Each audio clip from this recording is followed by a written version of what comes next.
I'm in the process of buying my very first house as a 28-year-old with no kids. I'm not married. I close in 7 days and I feel like I should be super excited right now and happy, but in reality, I am terrified and I am so nervous and I want to back out, but it is literally way too late in the process for me to back out, and I've missed my last chance to do that. And so now I am just sitting here and regretting my decision. I regret buying this house.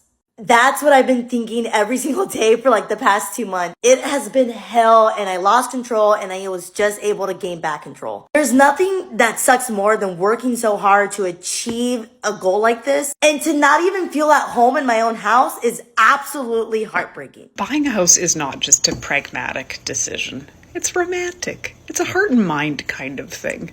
Don't tell the other accountants I'm saying this, but don't berate yourself. You fell in love with a lemon. At least you'll develop some plumbing and electrical skills, and that'll be handy. One of the biggest regrets homebuyers have is they never understood the full scope of how much it would cost to maintain their home after they bought it. Owning a house is very expensive. In this market, it's very expensive. People are switching jobs consistently. If a new job opportunity opens up out of state and you need to move, you're underwater on your house. So is buying a house a bad thing? If you can't afford it comfortably, yes, it's 100% a bad thing. Home ownership, the American dream. Or is it the American nightmare? Well, we'll find out. Transparency post. I regret buying a house. I regret it a lot. If I could go back to January 2022, I would tell that girl, do not. Just find another apartment to move into, because doing all this shit that I have to do for this house and all the unexpected costs, high dollar unexpected costs that I keep running into, to be handling it by myself is ass. So to all you young women who want to go out and buy a home, I encourage you to really, really think about it. Talk to some people and really see the ins and outs. I mean, it always sounds good. Oh yeah, your mortgage is only going to be $1,000 until they reevaluate your property taxes. And that goes up $200. It's trash. 85 degrees, your AC is going to go out. You don't want to know how much that costs. It's trash. Okay, I have to say, a lot of times when I hear people talk about regretting their home purchase, a lot of times it centers around unexpected increases in the cost of their monthly payments. Honestly, I think a lot of it boils down to poor preparation, poor research before buying. She mentioned that she wasn't expecting the property taxes to increase and that they increased by $200. Yeah, you know why? Because depending on where you live, every so often, where I'm at is every 3 years, the local government is going to assess the value of your property. And typically, aside from '08, home prices tend to go up. So as home values go up, the assessed value of your property is going to increase, and thus the monthly payment is going to increase. You know what else is going to increase? Your homeowner's insurance is also going to increase based upon the cost that the insurance company evaluates is going to need to replace your house if it was to burn down. You know what else is going to go up? HOA is probably going to go up if you have it, and most homes now are built in HOAs. This is stuff you need to look at before you purchase the home and factor it in. Okay, this is when my home was last assessed that I'm about to buy.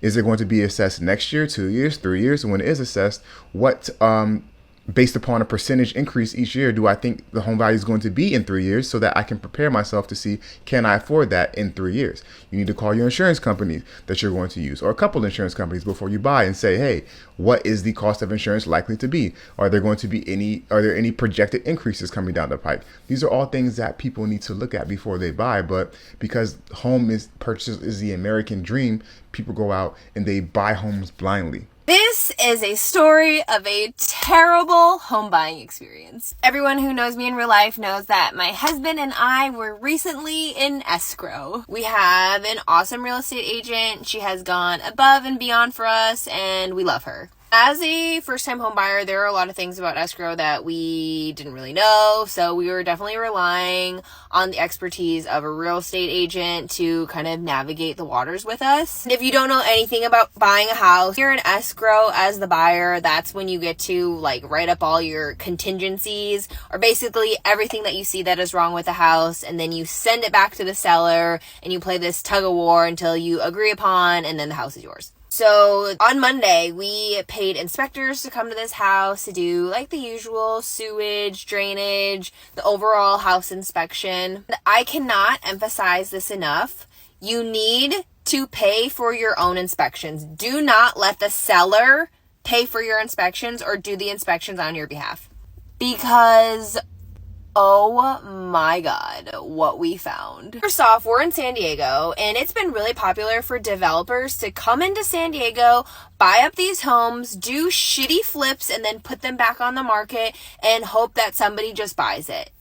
And this slimy, terrible development company, they got us. As we were doing inspections, we got all our disclosures back, and the inspections on face value were fine. There was nothing super alarming until we got the disclosures back. I'm not a real estate expert, so I do not know what a disclosure technically means, but from my understanding, it's basically the state of the house as per whoever lived in it. So it'll say like, oh, this is in this condition, this is in this condition, this is in this condition, etc., etc. You have to disclose all of those things when you're selling the home. As developers, they can write, I don't know, on every one of those things because they've never technically lived there. So we got the previous disclosures from the original owners of the house. And guys, this house had black mold in it. All over it. Under the entire foundation. Our real estate agent basically said that the home is probably not livable and should probably be torn down. And then our real estate agent did some more digging. The development company that is listing this home has been sued multiple times all across San Diego. They've also changed their name 3 times. Why would you expect the person selling the... Okay, listen. I know we like to think that people are good-natured and people are mostly good naturally, right? I think a lot of people think that. But when it comes to something like buying a home, especially in San Diego, she's paying no less than $500,000 for that home. You have to look out for yourself. You can't place the responsibility of your own protection in someone else's hand, especially someone who's looking to make a sale to you. That doesn't make any sense. There's a conflict of interest there.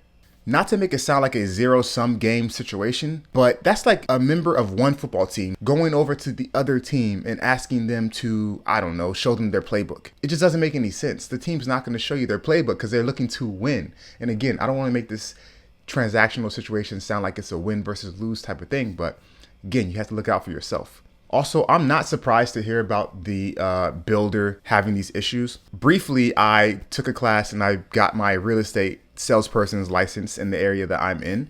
And I remember one part of the class, they were talking about how a lot of these new construction builds have an issue with mold because a lot of times it'll rain and they don't finish building for a while. So the rain builds up and then the mold starts to grow. So I'm not surprised at all to hear about the situation. Not to mention there was something that happened where I'm at locally too, where a builder from a different part of the states came to where I'm at and started trying to build where I'm at, and the soil and foundation is completely different. And so now I have friends who they bought homes, new builds, and literally their floors are sinking in, their roofs are sinking in. It's because their home is shifting because the foundation isn't set, and it's because the builder didn't know how to build on that particular land. But long story short, you have to always look out for yourself. Believe the best of other people, but also protect your bottom line. I'm going to be really controversial when I say this, and I'm talking to all of our parents out there. Buying a house does not make you successful. Don't worry, I did it by myself at 30, and so I'm going to walk you through why I would never fucking do it again. Specifically in California or LA, and I mean by myself. I signed those documents as a single woman, first and last name, because that's how they do it. If you have a partner that would split that with you, I think that's a completely different story. Again, bought my house by myself in LA.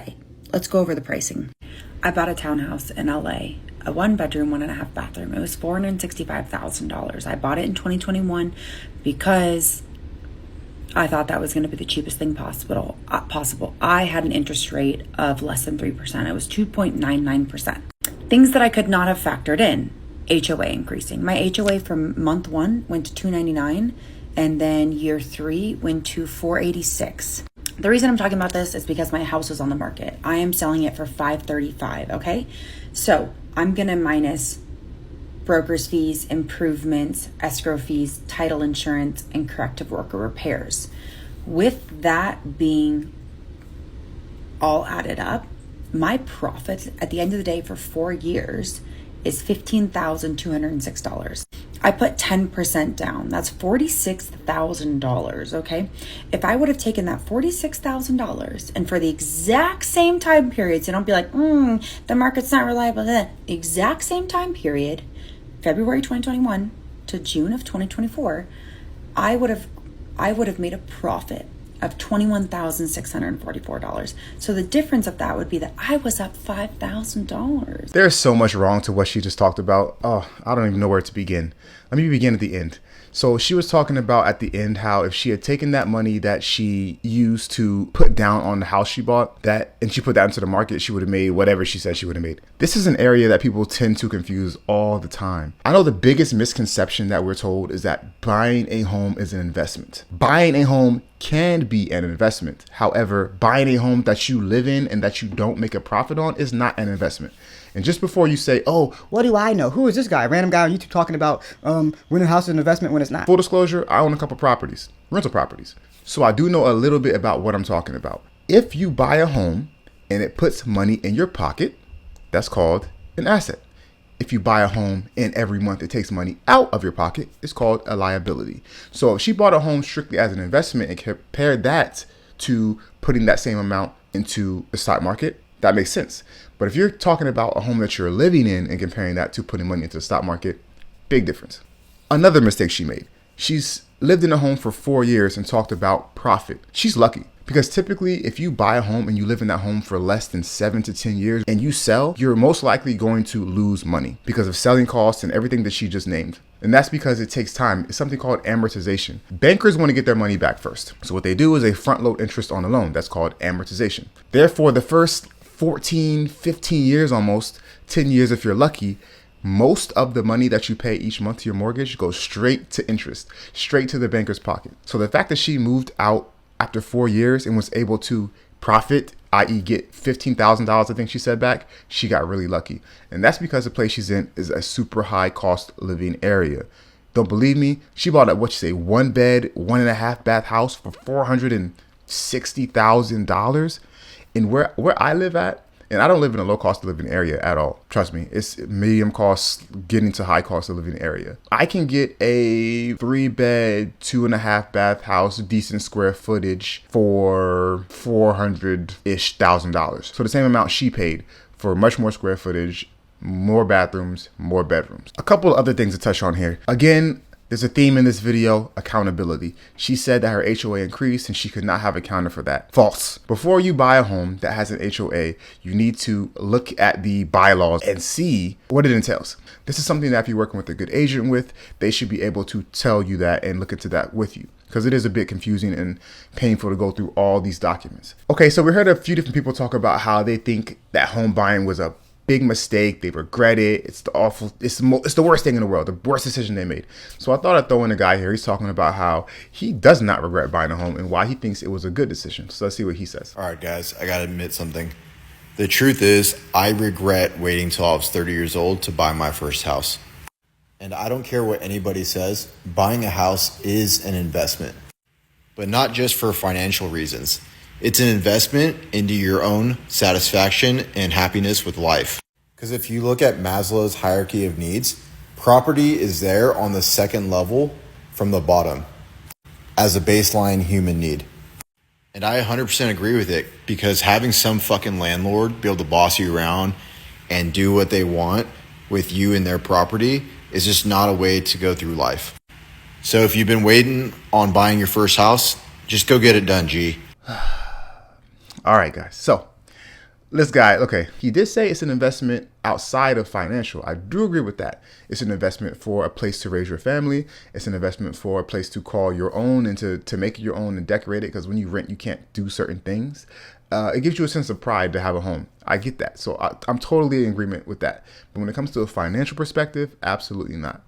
Then he goes into this thing about Maslow's hierarchy of needs. Let me go back to when I was in psychology class in 10th grade. If I'm not mistaken, property is not a basic human need. Shelter is a basic human need. And guess what? You can get shelter from an apartment that you rent or a home that you rent. You don't have to own that home, i.e. you don't even own it. You have the ability to use it, right? So again, when I was in real estate salesperson class, they don't use the word own. It's taking possession of the property and being able to use that property until you fully pay it off. And even then you still got property taxes and whatever. But it's shelter. It's not property. Now I will say this, if you can afford to buy a home, it's a great thing.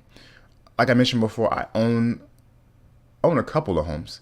I don't live in those homes. I rent those homes out. And funny enough, I live with my folks.